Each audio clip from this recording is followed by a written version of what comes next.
Oh my goodness, Nolan, you never cease to amaze us with these beautiful and fantastic, I keep using the word today, inspiring productions that you pull together, the music you write, all of that. Ah, and Bishop McKenzie's with us. Wonderful. She made it. So glad to have you with us, Bishop Vashti McKenzie. Good to have both of you. Good to be here. Thank you so much, Denise. Always great being with you. And of course, Bishop, thank you so much for being with us today. Yes, absolutely. It is great being with both of you and Denise.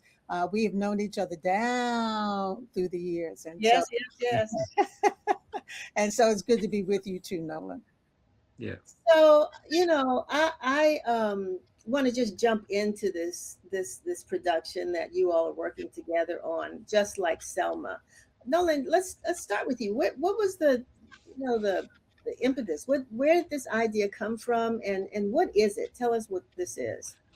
So, just like Selma is a new social justice hymn, and that's not something that you hear folk say a lot in these times, but it's a hymn that is drawing attention to the history 61 years ago when American patriots were brave enough to march across the Edmund Pettus Bridge. They were defending voting rights, they were trying to secure full participation in our American democracy for all people, especially for Black people. And they were bold, they were courageous, they were nonviolent, and yet they were met with brutality. And we know that there were three marches across that bridge. The first two were not successful. The third one resulted in what we know as the March from Selma to Montgomery. And so the piece, the hymn, is reminding us of that history at a time when the very act that they were brave enough to fight for and to advocate for, the Voting Rights Act, is now under attack again. We have seen what the Supreme Court has done to that act in 2013. We have a sense of what they're about to do in 2026, 13 years later. And we have to remind folk why that Voting Rights Act is important, the sacrifices that were made to secure that Voting Rights Act, and why we still need to defend full participation in this democracy for all people. I want to thank you for that. And Bishop McKenzie, I mean, we all know when we think about that Selma March that many of the folks that were leading that march were from the faith community, Dr. King and others. But today, how do you see the role of faith in today's voting rights movement, especially considering the historical significance of Selma? Well, thank you for that. And, we're just as excited about Nolan and his work and where this video has gone. And faith has always played a role in our movement. The mothers of the church prayed while others were out on the front line. And the young people, the Sunday school students, took a major role when adults were afraid about their careers. So it is our faith that fuels our hope, that says, even though it looks like everything is against us, nothing is for us, between grief and injustices, we still believe that it's going to happen. It adds into our resilience. I remember that scripture that says, if God be for us, who can be against us? Oh, Mhm. Uh, Bishop. and so we believe it's going to happen. We don't know when, where, or how, but our job is to keep at it until it's done. And so just the fact that there were three attempts on the march adds to our resilience, speaks to our resilience, speaks to our persistence. We're just going to keep on coming and we're not going to give up. And if ever we needed to do that, we need to do that now because newer generations don't have the same kind of, let's say, adherence because they haven't always been exposed. And so even though they may not have sat in a history class to learn it, they're going to hear this song, they see this video, and they're going to be moved to action. That's the prayer. Yeah, you said, Nolan, that it's a hymn, and we think about songs that came out of the civil rights movement. Of course, the one that we sing mostly all the time, which is "We Shall Shall." overcome.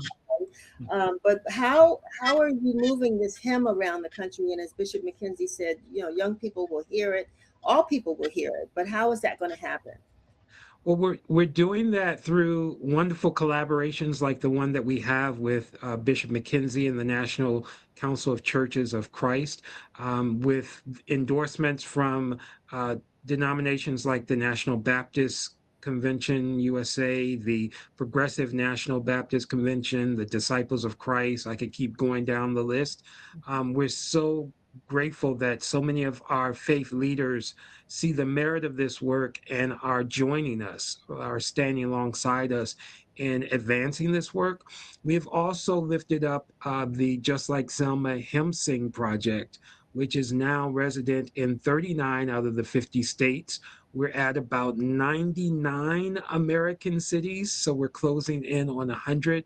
But it's really powerful that churches have been singing this hymn, that organizations are lifting up this hymn, that educational institutions, we have 10 educational institutions, including 6 HBCUs that are lifting up this hymn, and a couple of high schools across the nation that are lifting up this hymn. And so we are really proud of the fact that this movement is growing with each day.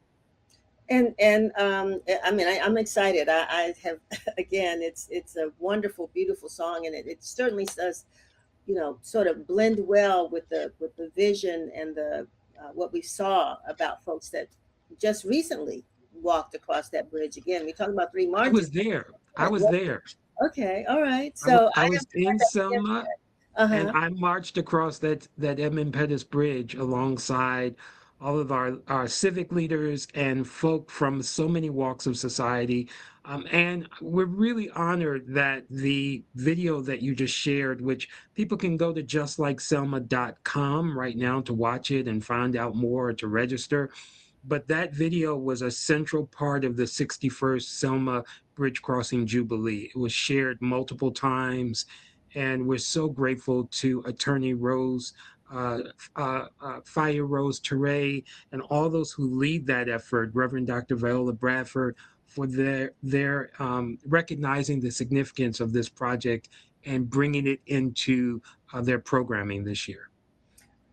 Bishop McKenzie, one of the things, it's interesting because the lessons, the book, the Bible, for lack of another way to call it, it's all written out. We've done a lot of these things before, and now it looks like we're beginning to create teach-ins and opportunities for local churches to really learn about our history and how that is coming full circle. But talk about the teach-ins and how they're being, what's being held at local congregations, and how do they complement the hymn and the larger campaign? Well, many of this is coming back to the church again. Mm-hmm. And in days gone by, there was always a church in the school, because it was our students were not allowed into public schools or private schools, so we had to teach our own. And we still need to do that. And so incorporating Black history and things like Selma, remember Selma, are now coming back into play because there seems to be a move about to erase our history. But the Bible reminds us that there arose a Pharaoh who did not know Joseph. And we don't know what happened to Joseph's testimony, and how come Joseph's testimony was, not on the lips of this Pharaoh. So that could have meant that people stopped talking about it, stopped telling the stories across dinner, stopped sharing those stories at Sunday school and in church, stopped sharing their history. Other ethnic groups go to their particular schools after the school day so that they learn their history and their songs and all of that. It's all coming back into play, because if you know who you are, reflected in the eyes of God, you will not fall for what community and society and culture says you are. So, I know who I am. So you can call me any name you want and say anything you want, but I know who I am. And if you know who you are, then you will stand up and fight for who you are. You fight for your history, you fight for your song, you fight for your heritage. But it begins because you need to know who you are. And is there evidence of the teach-ins, I guess, across denominations? Where are they happening? Can you give us some, especially in the DC, Maryland, Virginia area, can you give us some examples of churches that have actually adopted the teach-ins? Well, I have to refer to Nolan Okay. exactly on that. But we find that congregations who are, let's say, culturally aware and Mhm. want to be stewards of their community and stewards of their, and notice I said stewards of their community and not just those who reside within the wall, you will find that they will pick up this or pieces of this. We have found that congregations have shown the video in their worship setting, especially during Black History Month. But I would say the congregation, don't let this just be a 28-day deal. This needs to be reminded, we need to be reminded of these lessons because our lives are at stake again. Yeah, and let me add to that. There are a number of congregations that are not just showing the video, but they actually have taught the hymn to their choir and then by extension to their congregations. And what we're encouraging people to do is to use this as a tool for civic engagement, for inspiring deeper civic engagement.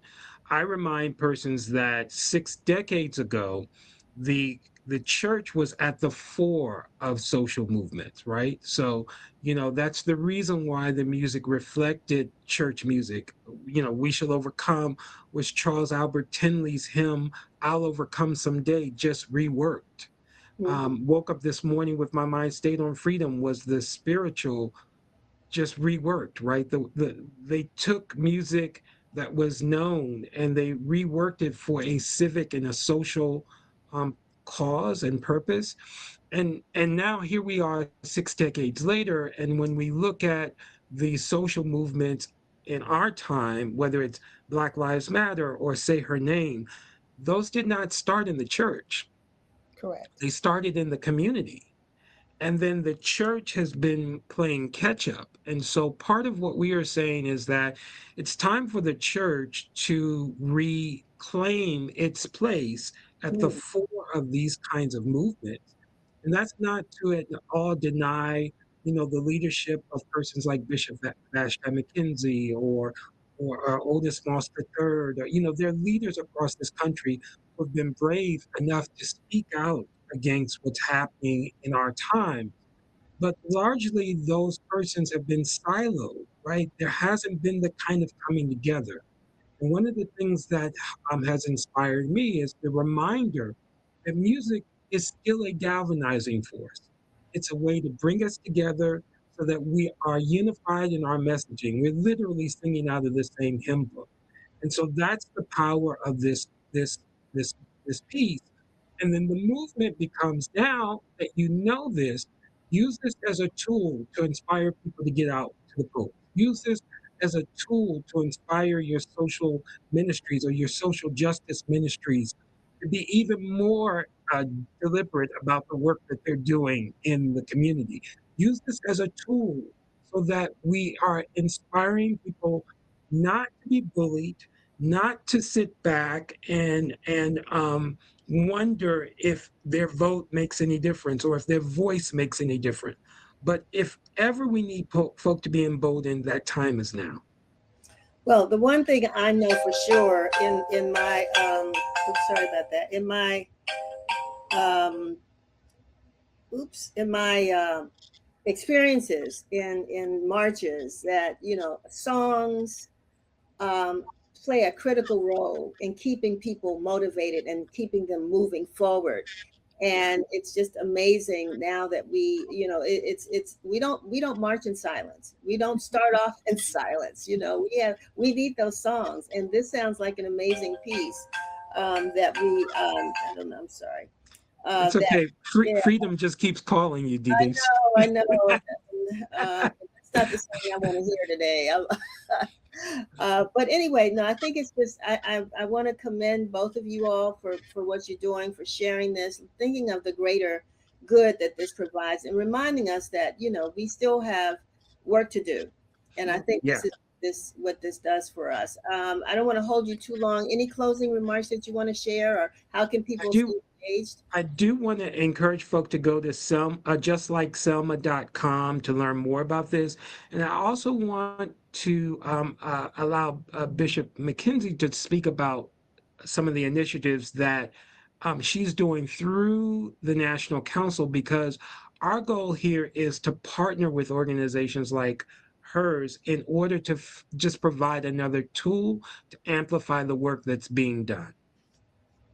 Well, thank you. Thank you, Nolan and Denise. Thank you for sharing about all of this today. The National Council of Churches of Christ in the USA is comprised of 37 denominations, from mainline Protestant to historically African American, from Orthodox, Quakers, and the peacekeeping denominations. And we come together so that we can amplify the work of each other, but so that we can have a stronger voice as well as advocacy, and of course, activism.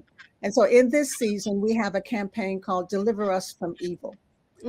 And this is a Lenten experience that we ask everyone to stop where you are at least once a day, particularly at 12 noon, and pray that prayer, Lord, deliver us from evil. This is a communal prayer that Jesus used, like my daily bread, and forgive us our sins as we forgive those who trespass against us, and deliver us from evil. Now, Jesus didn't pray, deliver me from evil, but he prayed, deliver us from evil, so that our deliverance is communal. It happens in community. And so that's something that we do together, not just for me, but for my neighbor. So that helps me to pray for my neighbor, pray for the welfare of my neighbor, and then to stand with my neighbor when my neighbor is in trouble. And so if you go to our website, nationalcouncilofchurches.us, you spell it all out, nationalcouncilofchurches.us, and click on Deliver Us from Evil. There are tools that you can wear. There are tools that you can use. There's toolkits. We have signs. We have T-shirts that say Deliver Us from Evil. So whenever we're out in the field, you'll see us. And we want everyone to join us. Like I said, this is communal.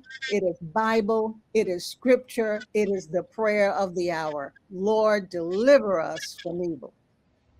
I love it. I love it. I want to thank you all so much for being with us. You know, like you said, Nolan, before COVID or going into COVID, I feel as though the church's voice has become somewhat silenced.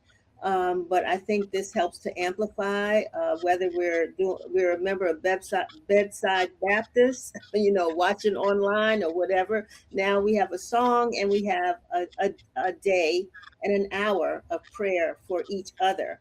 So what better way to share with our viewers today than to have the two of you all on to talk about, you know, these just like Selma. Yeah, just like Selma, and you know, deliver us from evil. Thank you so much for being with us today. Thank you so much, Denise. All righty. Have a good one. Thank you. Thank you, Bishop.